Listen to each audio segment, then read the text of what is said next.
சூப்பராக இருந்தது பிரதர். ஆக்சுவலாக வந்து நான் எஸ்டிஆர் ஃபேனு. கிங் கருணாஸ் அவங்க கேங் வந்து இந்த யூத்து படத்துக்காக வந்திருக்கேன். அவரோட ரெஃபரன்ஸ் ஆரம்பித்து சூப்பராக பண்ணியிருக்காரு. நல்ல ஒரு மெசேஜ் சொல்லியிருக்காரு. ரொம்ப ஜாலியாக இருந்தது. எல்லாமே அழுக வச்சுருக்காரு. சூப்பராக இருக்குது, ஃபன்னாகவும் இருக்குது, சென்டிமெண்ட்டாகவும் இருக்குது. படம் நல்லா இருக்குது. அதான் கலக்கிட்டு இருக்காரு. அது யார் கிட்டது வந்திருக்காருன்னா தனுஷ் அண்ணா கிட்ட வந்திருக்காரு. வெற்றிமாறன் கூட ஒர்க் பண்ணியிருக்காரு.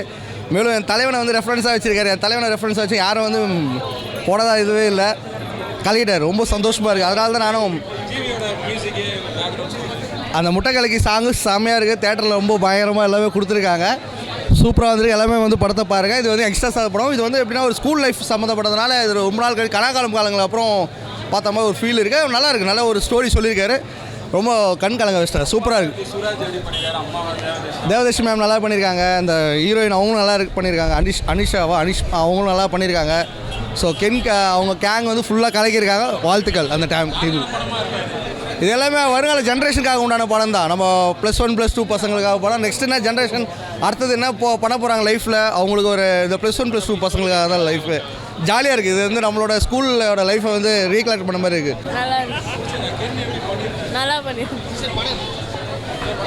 நல்லா இருக்குது ப்ரோ. சூப்பராக இருக்குது. இல்லை அது ஃபஸ்ட் பண்ண மாதிரியே தெரியல. நல்லா டேரக்ஷன் நல்லா பண்ணியிருக்காரு. ஜி பிரகாஷ் மியூசிக் சூப்பராக இருக்குது. அண்டு பர்ஃபார்மன்ஸ் வந்து எல்லாரும் நல்லாயிருக்கு. சுராஜ், தேவதர்ஷினி அவங்களெல்லாம் சூப்பராக பண்ணியிருக்காங்க. ரெண்டு பேருக்கும் ஒரு ரெஃபரன்ஸ் இருக்குது. அது நல்லா தேட்டர் நல்லா பசங்களுக்கு நல்லா பிடிக்கும். ஜென்சி பசங்களுக்கு 2K கிட்ஸ் நல்லா பிடிக்கும். ஆமாம், நல்லா படிங்கன்னு சொல்லியிருக்காங்க. பேரண்ட்ஸை கேளுங்க, லவ் பண்ணாதீங்க அப்படின்னு சொல்லி நல்லா படிங்க அப்படின்னு இருக்காங்க.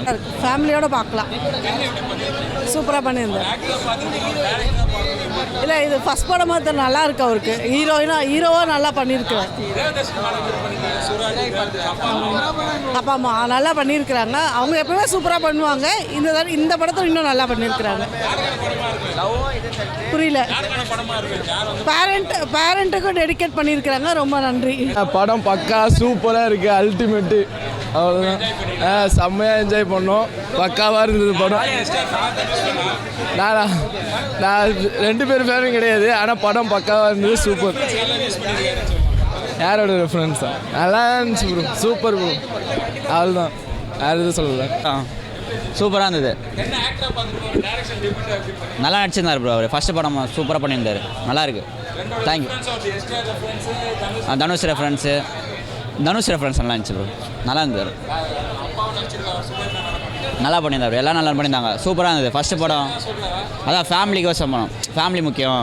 லவ்லேயே எந்திரக்கூடாது. ஃபேமிலி ரொம்ப முக்கியம். சூப்பராக இருந்தது. படம் சூப்பராக இருந்தது. 100 நாளுக்கு மேலே ஓடும். அந்த காலத்தில் ஓடும். இப்போ எப்படி ஓடுமா தெரியும். ஆனால் நல்லா இருக்குது. Best number 1. உண்மையிலே படம் நல்லா இருக்குது. எல்லாம் ஒரே கிளாப் தான். நல்லா இருக்குது. நல்லா இருக்குது. ஃபஸ்ட்டு அப்படின்னு அந்த மாதிரி ரொம்ப இந்த சீனெல்லாம் இல்லைல்ல. பார்க்கலாம். ஃபேமிலியோடு வந்து உட்காந்து பார்க்கலாம். நல்லா இருக்குது. சூப்பராக இருக்குது. எல்லாமே எமோஷன்லேருந்து எல்லாமே காமெடியிலேருந்து எல்லாமே ஒர்க் அவுட் ஆச்சு. கென்னன் கேங் 10 out of 10. சூப்பராக இருக்குது. சூப்பராக பர்ஃபார்ம் பண்ணியிருக்கு. செம்மையாக பர்ஃபார்ம் பண்ணியிருக்காரு ப்ரோ. சூப்பராக இருக்குது. ஒரு குறையுமே இல்லை. சூப்பராக பர்ஃபார்ம் பண்ணியிருக்காரு. கென்னோட ஆக்டிங் வந்து சூப்பராக பண்ணியிருக்காரு. படமும் சூப்பராக இருக்குது. எல்லாருமே வந்து பார்க்கணும் கண்டிப்பாக. எஸ்டிஆர் தான் எனக்கு ரொம்ப கனெக்ட் ஆச்சு. எஸ்டிஆர் தான் தலைவர் தான். அவங்களோடது லவ் எல்லாம் சூப்பராக இருந்துச்சு. அவங்களோட லவ் சூப்பராக இருந்துச்சு. எல்லாமே கரெக்டான எண்டிங் சூப்பராக இருந்துச்சு. எல்லாம் நம்ம இந்த யூத் படம் டைட்டில் மாதிரி யூத்துக்கு தான். கென் கருணாஸ், வின் கருணாஸ்ன்னு சொல்லலாம். யூத்தோட மனசு எல்லாத்தையும் கொள்ள அடிச்சிட்டாரு. ஃபஸ்ட்டு படத்திலே பயங்கரமாக டைரக்ஷன் பண்ணியிருக்காரு. ஆக்டிங்குமே வேறு லெவல். ஸ்டோரி வைஸாக பார்த்தோன்னா ரொம்ப இன்ட்ரெஸ்டிங்காக பண்ணியிருக்காரு. நம்ம ஸ்கூல் ஸ்டோரி நிறையா பார்த்துருக்கோம்.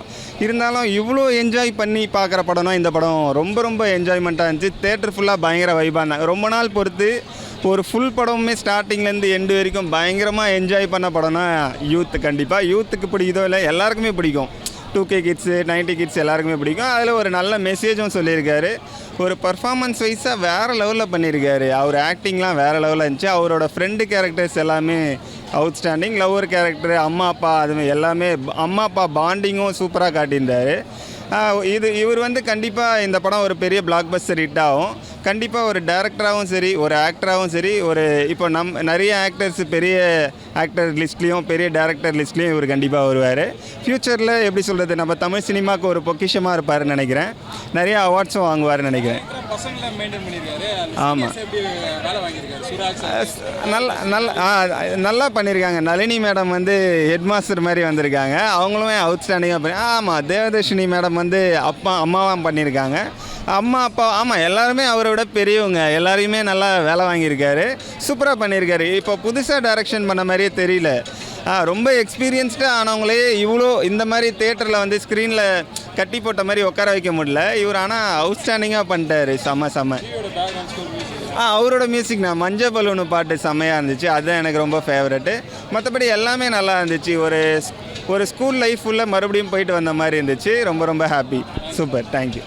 ஆக்சுவலி அவரோட டைரக்ஷன் ரொம்ப நல்லா இருந்ததுங்க, உண்மையாக சொல்லணும் அப்படின்னா. ஏன்னா அந்த லவ்வுங்கிற ஜானரு, அந்த மியூசிக்குங்கிற ஜானர்லாம் தாண்டி ஒரு விஷயம்னா எனக்கு அவங்க அப்பா அம்மாவை சைட்லேருந்து பார்த்த விதம் ரொம்ப நல்லா இருந்தது. எனக்கு என்னென்னா அவங்க அம்மாவை ஹைலைட் பண்ணி காமிக்கும் போதெல்லாம் எனக்கு பெருசாக தெரிஞ்ச விஷயம். கிளைமேக்ஸில் கண்டிப்பாக வந்து ஒன்று அந்த பொண்ணுக்காக தான் அப்படின்னு சொல்லி அவன் போவான்னு நினச்சேன், இல்லை அவங்க அம்மாவை சொல்லுவான் அப்படின்னு நினச்சேன். ரெண்டுமே இல்லை.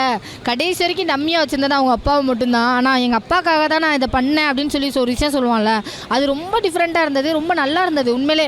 ஏன்னா அப்பா அப்படிங்கிற ஒரு ஸ்தானம் வந்து நம்ம வீட்லேயுமே நம்மளுக்கு பிடிக்காது தான். ஆனால் அது ஒரிஜினலாக அவர் தான் நம்ம லைஃப்பில் எல்லாத்தையுமே பார்த்தவராக இருப்பார் அப்படிங்கிற ஒரு விஷயத்த ரொம்ப மெச்சூர்டாக சொல்லியிருந்தார். அது ரொம்ப நல்லா இருந்தது.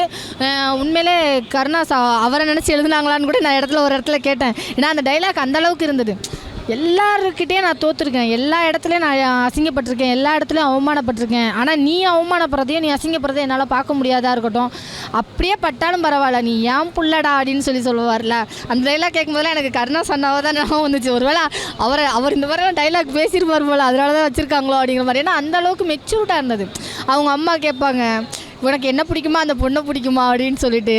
இப்போயே அந்த மாமியார் மருமகளுக்குரிய விஷயங்கள்லாம் கேட்பாங்க. அப்போ வந்துட்டு ஒரு டைலாக் ஒன்று ஒரு அழகாக இருக்கும், உங்கள் 2 பேரும் எனக்கு பிடிக்குமா, ஈக்குவல் தாம்மா நீங்கள் 2 பேரும், உனக்கு மேலெல்லாம் நான் யாரையும் வைக்க மாட்டேன் அப்படின்னு சொல்லியிருப்பாங்களா. அப்போ அவள் ஃபீல் பண்ணுவாள், நான் தானே எல்லாம், அம்மா இல்லை நான் அப்படின்னு சொல்லிட்டு. அப்போ அவன் சொல்லுவான், உனக்காண்டி தானே எங்கள் அப்பா அம்மா விட்டுட்டு வந்தேன். புரியுதுங்களா? எப்படினாலும் அடுத்த ஜென்ரேஷன் விட்டுட்டு தான் போய் தான் ஆகணும். அதுதான் லைஃபு, அவங்களோட லைஃப்பை அவங்க பார்ப்பாங்க அப்படிங்கிற ஒரு விஷயம் இருக்குல்ல. அதெல்லாம் ரொம்ப தெளிவாக மெச்சூர்டாக காமிச்சிருந்தாங்க. நடிகரை விட டேரக்டராக சூப்பராக ஜெயிச்சிருக்காரு. அவர் தான் டைரக்ஷன் பண்ணாரான்னு ஒரு சில பேருக்கு டவுட்டு கூட வரும். அந்தளவுக்கு ரொம்ப பிரமாதமாக பண்ணியிருக்காரு அந்த படத்தில்.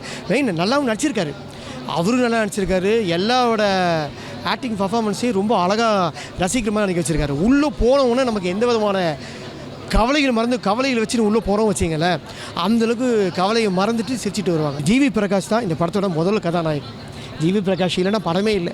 இப்போ ஏன்னா எல்லா சாங்குமே சூப்பராக இருக்குது. நம்ம வந்து ஃபேமஸ் ஆனது ட்ரெண்டிங் ஆச்சு அந்த ஜிமிக்கியோட உள்ள நல்ல நல்ல சாங்ஸ்லாம் உள்ளே இருக்குது. பேக்ரவுண்ட் மியூசியம் நல்லாவே இருக்குது படத்தில். மெயின் சப்போர்ட்டிங் கேரக்டரு, மெயின் அந்த கதாநாயகனோட அப்பா, அவரோட கேரக்டர் சூப்பராக இருக்குது. நம்ம சேட்டன் சார் ஒய்ஃப் நல்லா பண்ணியிருக்காங்க. யாருமே குறையில சார், அவர் டேரக்டர் நல்லா பண்ணியிருக்காரு, ஜெயிச்சிருக்காரு. எல்லா ஆடியன்ஸும் வந்து கண்டிப்பாக வந்து ஒரு தடவை பார்க்கலாம்.